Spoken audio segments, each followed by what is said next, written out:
Assalamualaikum warahmatullahi wabarakatuh. Para siswa SMA, SMK, serta Bapak Ibu yang memandu belajar belajar kimia khususnya ya, di mana saja berada. Selamat berjumpa kembali dengan sahabat Diwa Channel. Channel yang khusus ya, membahas soal kimia, didukung oleh teori singkat sehingga memudahkan dan membantu siswa dalam memahami pembelajaran kimia, terutama tentang membaca soal-soalnya.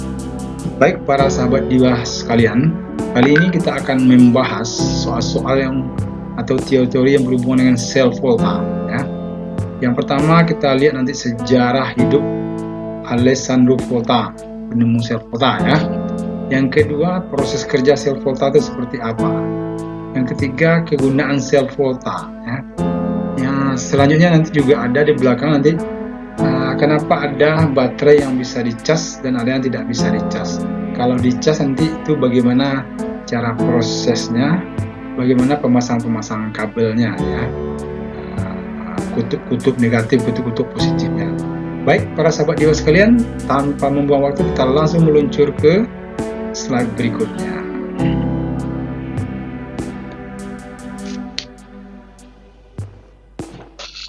Baik, kita perhatikan atau kita pelajari sekarang bagaimana karir atau kehidupan seorang penemu sel Volta, yaitu Alessandro Volta ya. Nah, ini orangnya ya. Alessandro Volta, orang mana dia, bagaimana cara dia menemukan sel Volta ya, kita lihat. Yang pertama ini kita lihat dulu nanti biodata hidupnya ya. Nanti juga akan kita lihat dia ahli apa, dia keahliannya, kemudian karirnya bagaimana, penemuannya itu apa saja, dan penghargaan dia terima apa saja. Ini nanti dalam penjelasan ini akan kita coba kupas. Yang pertama, biodata hidupnya dulu. Ini biodata hidupnya. Dia lahir di Italia ya, lahir di Italia ya. Lahir di Italia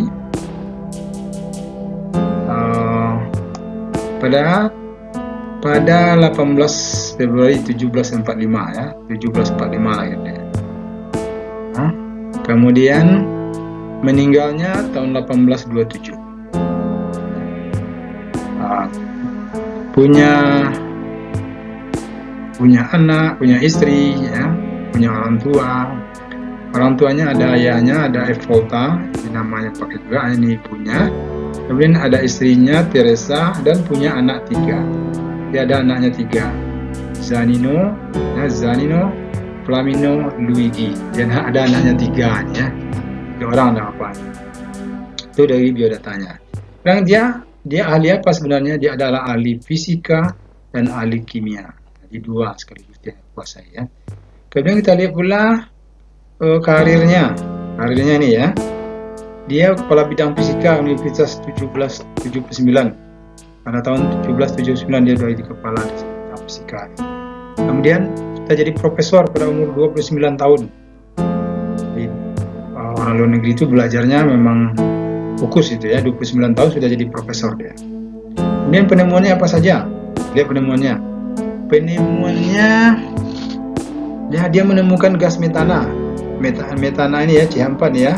Dia isolasi, kemudian berhasil ditemukan pada tahun 1778. Kemudian yang kedua, dia menemukan baterai listrik pada tahun 1800.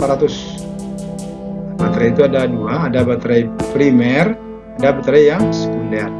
Baterai primer contohnya baterai kita pakai sehari-hari ini ya.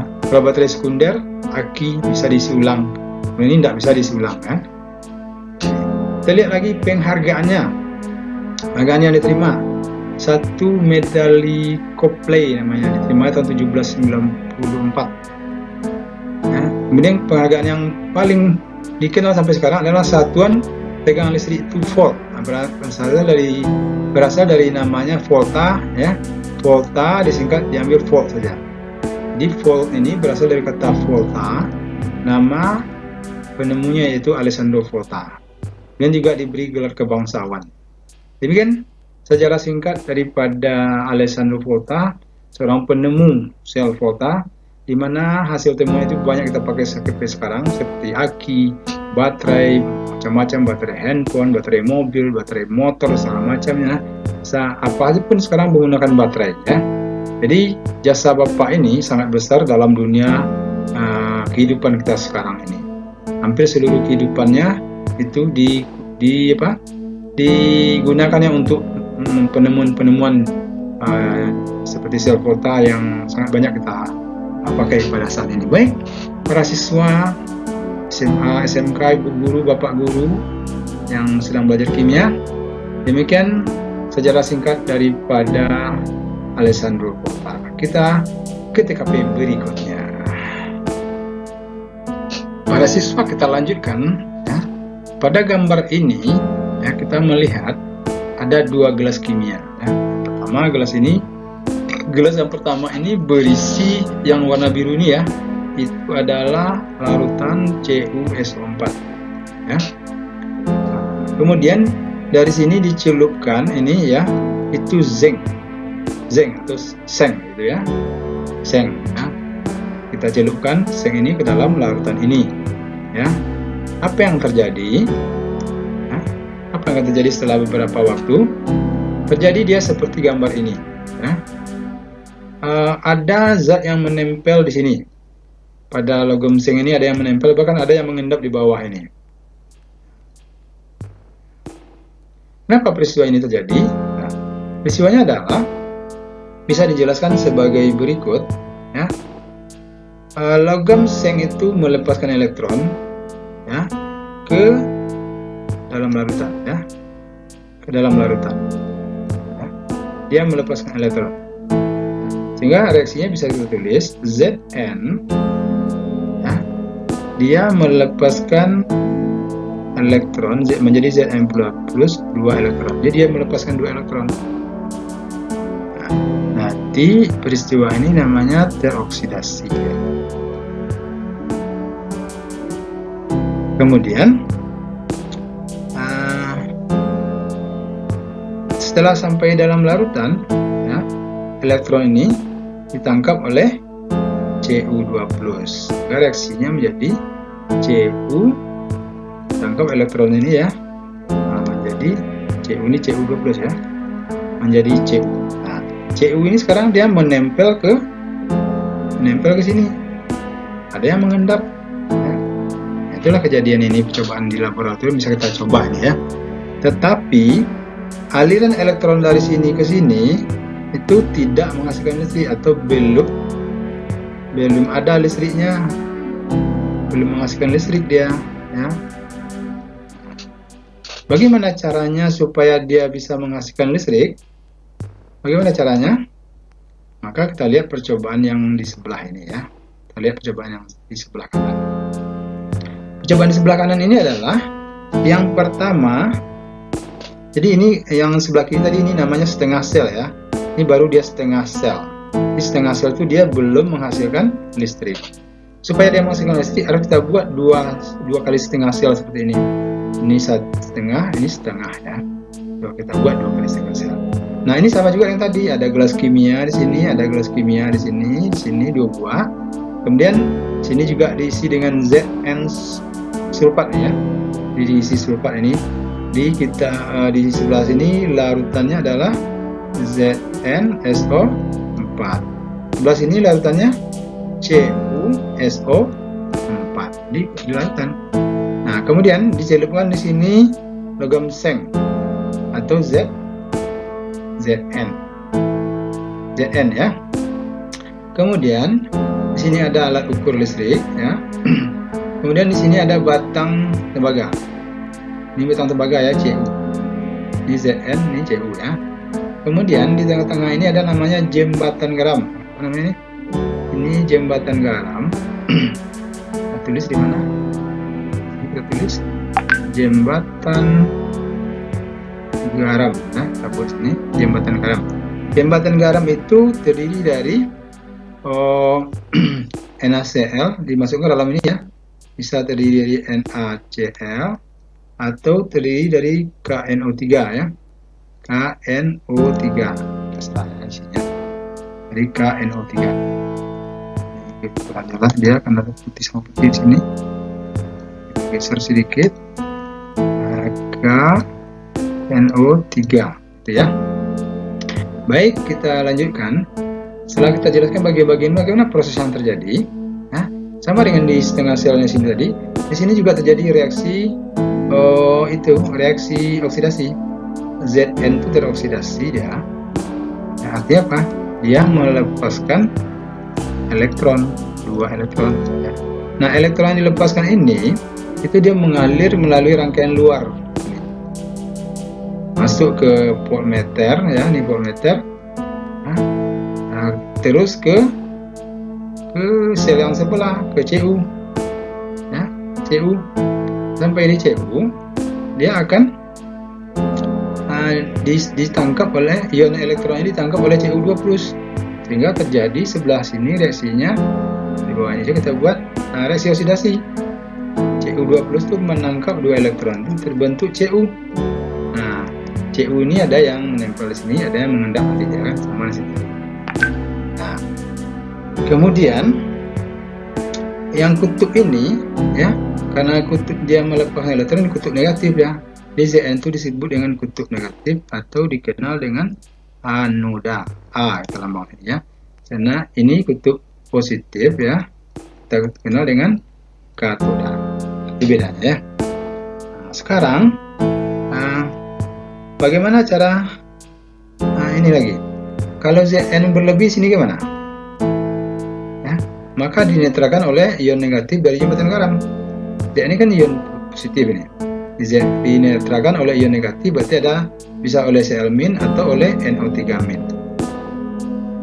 Sini bagaimana kalau kekurangan ion Cu2+, maka dinetralkan oleh ya, ion positif berupa dari Na+ atau dari K+. Ya.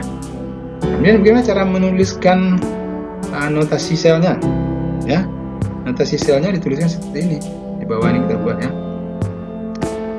Zn ya, Zn garis miring Zn2+, garis miring 2, kemudian Cu2+, Cu saja. Perhatikan ini ya, ini adalah cara menuliskan notasi sel. Sebelah sini itu zat yang mengalami oksidasi, sebelah sini zat yang mengalami reduksi. Dan ini adalah yang 2 ini jembatan garam. Simbol ini ya, yang pembatas ini jembatan garam. Ini selalu ditulis seperti ini. Seperti ini ya. Ini notasi selnya. Demikian penjelasan tentang proses yang terjadi di sel volta ya. Jadi aliran elektron dari anoda ke katoda ini ya, bisa dilihat di voltmeter ya. Kalau jarum voltmeternya bergerak, berarti ada arus listrik yang dihasilkan ya. Itu cara menghasilkan listrik oleh sel volta ini. Demikian penjelasan tentang sel volta. Baik para siswa sekalian, kita lanjutkan dengan guna sel volta. Ini ada guna sel volta ya. Apa saja guna sel volta itu? Kita lihat dulu, ada 3 bagiannya. Pertama sel primer, ada sel sekunder, ada sel bahan bakar. Nah, itu penggunaannya di 3 bidang ini. Kalau di sel primer contohnya sel Daniell, sel Leclanche, sel alkali, dan ZnAg2O. Ini 4 sel nih primer. Umumnya baterai ini ya. Kalau sel sekunder contohnya aki, nah, baterai juga tapi bisa diisi ulang nih, aki contohnya sekunder. Atau sel nikap, NiCd ya. Ini contohnya. Kemudian yang ketiga itu sel bahan bakar ya. Sel bahan bakar itu menggunakan hidrogen sebagai bahan bakunya, menggunakan gas hidrogen ya. Dia terdiri dari ada katodanya, ada anodanya ya. Untuk anodanya hidrogen, untuk katodanya oksigen. Demikian 3 macam kegunaan daripada sel volta itu. Bisa untuk sel primer contohnya ke baterai-baterai ini, untuk sel sekunder contohnya di aki, dan untuk sel bahan bakar ini penjelasannya. Demikian, terima kasih, kita lanjutkan. Baik siswa sekalian, kita bahas sekarang baterai dan aki. Kenapa? Karena ini adalah sel pulsa yang banyak dipakai dalam kehidupan sehari-hari. Kita coba ngepasnya ya. Pertama kita lihat baterai dulu. Baterai itu bagian-bagiannya seperti gambar ini, kita lihat. Ini salah satu contoh baterai ini. Yang ditunjuk ini, warnanya kita pilih merah. Yang ditunjuk ini adalah itu batang karbon atau grafit. Ya. Nanti dia akan berfungsi sebagai kutub positif sini. Ya, kutub positif. Kemudian di pinggir ini ya ada di pinggirnya ada sen Zn. Ya. Zn itu langsung jadi pembungkus baterai dia. Nah, dia digambar di kotak ini ya, nampak di gambar ini. Dia langsung jadi nanti kutub negatif atau bagian-bagiannya. Kemudian di tengah ini itu ada semacam pasta, agak encer, agak padat tapi basah ya. Itu terdiri dari batu kawi, ya. Itu terdiri dari batu kawi atau MnO2 dan salmiak, ya. Salmiak atau NH4Cl ya. NH4Cl. Jadi yang di dalam ini itu isinya NH4Cl dan MnO2. Batu kawi ya. MnO2. Apa tadi yang terjadi reaksi di sini? Di sini terjadi reaksi di anoda. Anoda itu kutub negatif, berarti di seng ini. Jadi seng itu dioksidasi atau mengalami oksidasi, dilepaskan 2 elektron. 2 elektron itu nanti diterima oleh pasta ini, ya, pasta ini. Terjadi situ reaksi dan MnO2 nih ya, ini ya. Terjadi situ reaksi reduksi. Seperti ini, dia akan menangkap elektron itu dan membentuk Mn2O3, 2NH3 tambah H2O. Nah, baterai seperti ini tidak bisa diisi ulang ya, karena reaksinya sudah berhenti. Bagaimana dengan aki? Kita lihat aki sebelah. Aki juga sama bagian-bagiannya. Aki itu terdiri dari sel-sel, ya. Terdiri dari sel-sel, ya. Ini perhatikan, ini ada sel pertama, sel kedua, sel ketiga dan seterusnya. Nah, satu sel itu biasanya 2 volt, ya. Apa isinya sel itu? Ini ada yang berwarna, ya. Ada yang berwarna coklat, ya. Ini juga ada yang berwarna coklat. Ini juga ada yang berwarna coklat. Itu adalah PbO2. Logam PbO2 biasanya dipakai di aki. Nah, kemudian ada yang warnanya agak kehijauan ya. Tukar ganti ini ya. Yang agak kehijauan. Ini ada kehijauan di sini 1. Ini juga ada kehijauan. Tuh. Ini juga ada kehijauan. Ya. Nah, itu adalah Pb saja. Ini ada sekat tambahan-tambahan lain di sini mungkin yang berwarna ya. Jadi pada umumnya satu sel aki itu dia terdiri dari Pb dan PbO2. Nah, tadi reaksinya. Di anoda itu Pb itu akan melepaskan elektron dia. Ya, akan mengalami oksidasi. Sedangkan di katoda ya. Jadi ini untuk anodanya. Ini untuk katodanya. Di katoda terjadi reaksi reduksi dari PbO2 menjadi PbO4. PbO2 menjadi PbO4. Kalau ini dari Pb menjadi PbO4. Kalau kita jumlahkan, reaksi saat aki digunakan. Jadi pada saat aki digunakan tuh Pb ditambah PbO2 di dalam larutan H2SO4. Nah, ini kan ada cairan nih. Cairan ini adalah ulang lagi ya. Cairan ini adalah asam sulfat ya. Cairan ini adalah asam sulfat, ini dibuat sini H2SO4, asam sulfat di sini. Nah, kita masukkan asam sulfat, terbentuk dia 2PbSO4 air. Nah, ini reaksi saat digunakan terjadi reaksi seperti ini. Jadi Pb bersama PbO2 berubah menjadi dia 2PbSO4. Bagaimana kalau saat aki diisi atau saat aki dicas? Nah, reaksi ini dibalik. Kalau dia tadi reaksinya ke sini membentuk 2 Pb. Sekarang dibalik ya. 2 PB sampai H2O kembali dia membentuk PB tambah PbO2. Kemudian digunakan lagi, menghasilkan lagi dia listrik. Begitu dan seterusnya. Jadi reaksinya ini bisa dibaliknya. Demikian saat aki diisi reaksinya dan saat aki dipakai atau digunakan. Mudah-mudahan bisa dipahami. Kalau masih kurang jelas, silakan tulis pertanyaan di kolom komentar YouTube kita ini, karena ini adalah pelajaran elektronik yang sangat menarik, elektrokimia yang sangat menarik ya. Silakan ditulis pertanyaan di kolom komentar YouTube kita ini ya. Baik para siswa, para peminat pembelajaran kimia atau elektrokimia, di sini kami kasih bonus sedikit ya. Bagaimana cara pasang kutub kabel saat aki di charge ya. Ini skemanya seperti ini. Ini aki, ya, sebuah aki ya. Kutub positif aki digabung dengan kutub positif aki, kutub negatif digabung dengan kutub negatif ya. Nah, perhatikan kita menggunakan ambil arus listrik dari PLN 270 volt, harus diubah dulu menjadi sekitar 15 volt paling tinggi ya. Ini pakai dioda di sini. Dioda itu pengarah arus ya, pengarah arus. Nah, di ujung arah arus yang setelah diarahkan oleh dioda ini kita berikan ke kutub positif di aki kita. Di kutub positif di aki ini ya. Sedangkan ini terdapat CT. Nah, dari CT-nya, dari nolnya langsung ke kutub negatif aki. Nah, bisa mencas aki seperti ini. Ini skemanya. Jadi tegangan 220 volt ini kita turunkan dulu menjadi paling tinggi 15 volt. Baru ya. Baru kita arahkan dengan dioda langsung ke kutub positif. Yang dari CT ini langsung ke kutub negatif. Ini cara mencas akinya kalau mau mencoba sendiri ya, tapi hati-hati bekerjanya. Kemudian yang ini terapkan non CT. Kalau non CT gimana? Nah, juga dari PLN, misalnya PLN 220 atau 220 volt ya. Ini juga ini non CT, ada sini nih 06 ya.